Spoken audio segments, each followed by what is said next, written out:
to put our gospel reading into context. After being filled with the Holy Spirit at his baptism, Jesus is led into the wilderness. Through his responses to the temptations of the devil, he redefines what it means to be called the Son of God. The Holy Gospel according to Luke. Jesus, full of the Holy Spirit, returned from the Jordan and was led by the Spirit into the wilderness, where for 40 days he was tempted by the devil. He ate nothing, and during all those days, and when they were over, he was famished. The devil said to him, "If you are the Son of God, command this stone to become a loaf of bread." Jesus answered him, "It is written, 'One does not live by bread alone.'" Then the devil led him up and showed him in an instant all the kingdoms of the world. And the devil said to him, "To you I will give their glory and all of this authority, for it has been given over to me, and I give it to anyone I please. If you then worship me, then it will all be yours."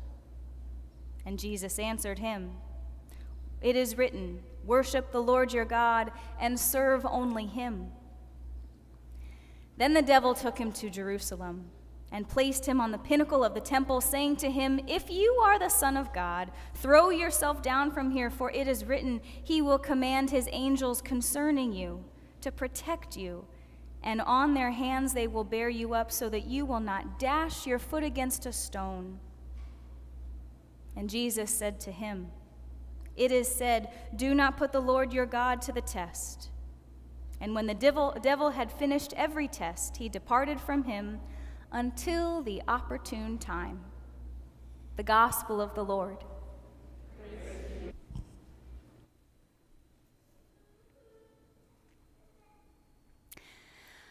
So this is the first Sunday in our journey of Lent, following along with Jesus all the way to the cross and the grave, and then eventually the joy of Easter Sunday and the resurrection as well. Hopefully you all have received those Lenten passports today, and if you are worshiping online and would like one, we can mail one to you as well, or you can get one another time. For the next 6 weeks, we will be following this sermon series that's called God is on the Move. This series will serve as a guide for our spiritual journey through Lent. It will help us go deeper into the biblical stories of Jesus' teaching and preaching, and it will raise our awareness of the many ways that God is on the move in our own lives and in the life of the world. Because through the activity of the Holy Spirit among us, God is always on the move, leading and guiding and changing and switching things up and challenging us and comforting us and inspiring us and traveling this road of life with us, ahead of us, beside us, before us. And as the living Christ moves in our lives, we cannot help but also be moved as well. To be moved to join in with what God might be up to be moved towards growth and transformation, to be moved and shaped into the people that God has made us and calls us to be. Because when God moves, God invites us to move as well. So let us begin. Today's gospel lesson brings us into the wilderness with Jesus. And it's very important at the outset to remember where Jesus is coming from. That first line of our passage tells us that Jesus, full of the Holy Spirit, returned from the Jordan River, in parentheses, where he was baptized, and was led by the Spirit into the wilderness. So Jesus moves into the desert wilderness, into a time of transition and uncertainty right after his baptism, not before. And this is a particularly meaningful detail for us to pay attention to because it shows us that baptism does not inoculate us against wilderness wanderings or from hardship that comes as a part of living as a human being. In the words of commentator Debbie Thomas, at his baptism, Jesus hears the bottom line truth about his identity. He is God's Son, precious and beloved. But when the Spirit leads him into the wilderness, he has to face a series of powerful assaults on that truth. She goes on, he has to learn how to discern God's presence in a bleak and lonely wasteland. He has to trust that he can be beloved and famished, valued and vulnerable at the same time. To be beloved is not to transcend the other grimmer truth, the truth of dust and ashes, unquote.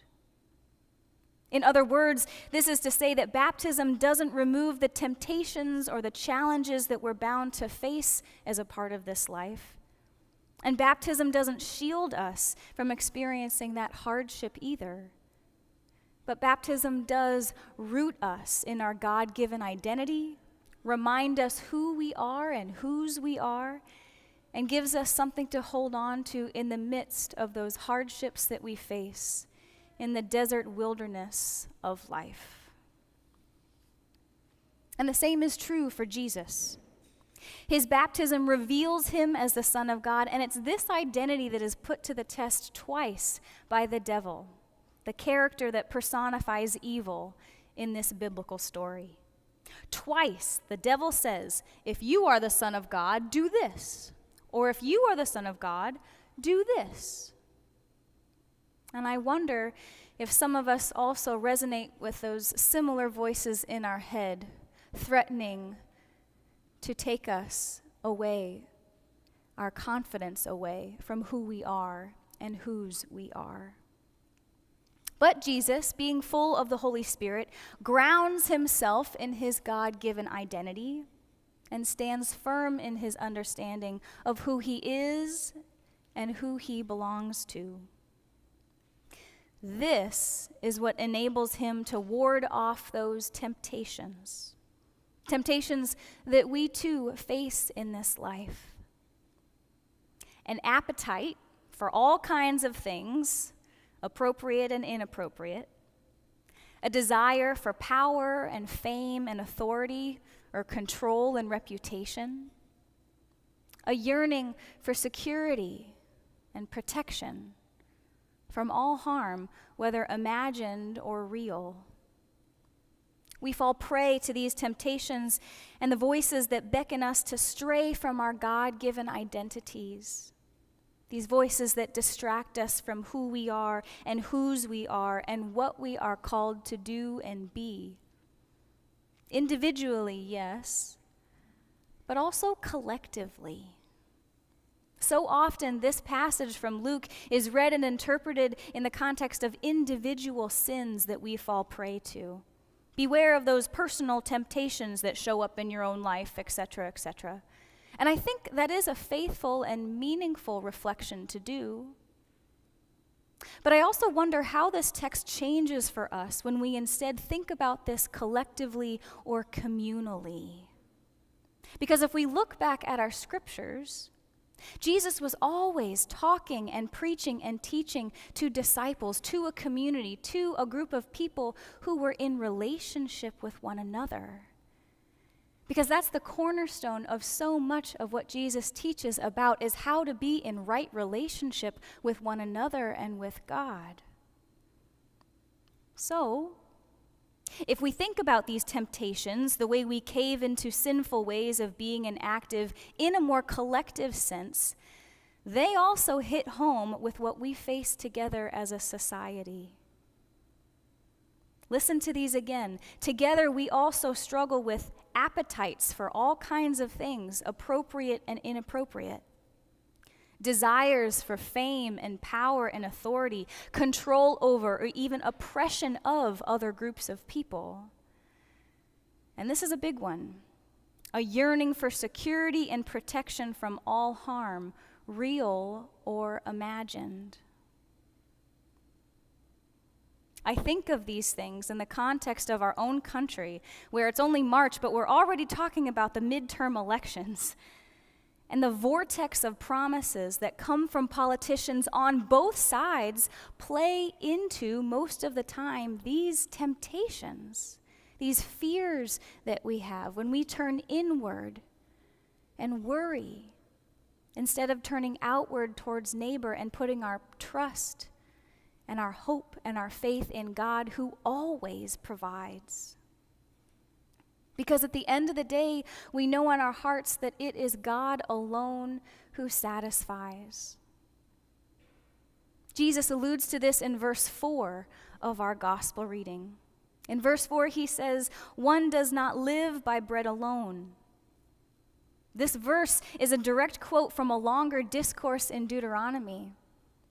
And in that passage, God wants to remind the Israelites that God is the one who has delivered them from slavery and who will bring them through the wilderness to the promised land on the other side. God reminds God's people that God was the one who provided manna in the desert so that they would come to know and trust God as their sole provider, so that they would trust that God would walk with them step by step through that wilderness journey to the other side. And now Jesus, the Son of God, makes these promises even more tangible. Because God and God's Son, Jesus, is even more than manna in the desert. Jesus is the bread of life.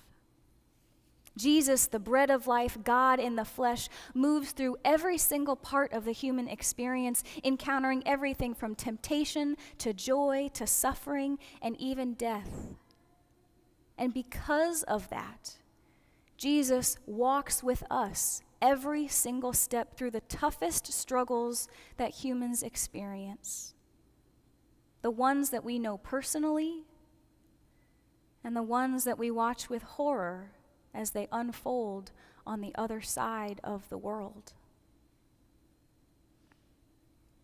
Jesus is with us and knows our pain, whatever shape and form it takes, individually and collectively. And Jesus says to us, "I am with you in this wilderness, and I am here to remind you who you are and whose you are. Beloved children of God, never forgotten, never abandoned, never alone, in this wilderness or the next." Amen.